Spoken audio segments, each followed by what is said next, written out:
Hi, my name is Chris. And I'm Addie, and we're with the Center for Microgravity Research and Education at the University of Central Florida. And this is Prime in the experimental storage unit. As mentioned in the last video, I talked more about specifically what Prime is and what it does. Basically, we shoot a marble into dust and we capture the ejected velocity in a microgravity environment.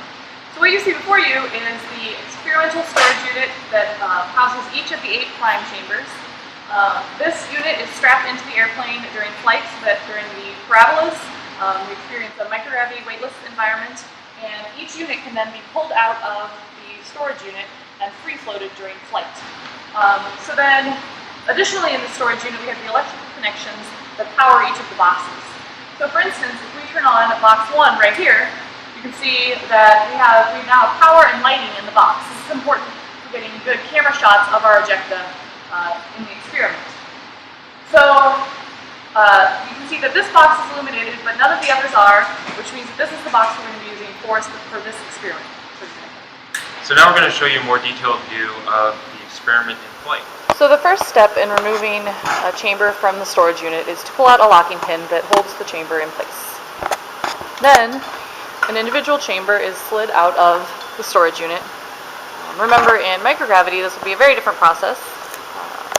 Finally, or next, a camera is attached to the front of the chamber in order to record data of the ejecta. We won't be doing that right now because it would be blocking our view. Next, the power to the chamber is turned on. Again, you can see the lights on that indicate there's power to just this box and none of the others.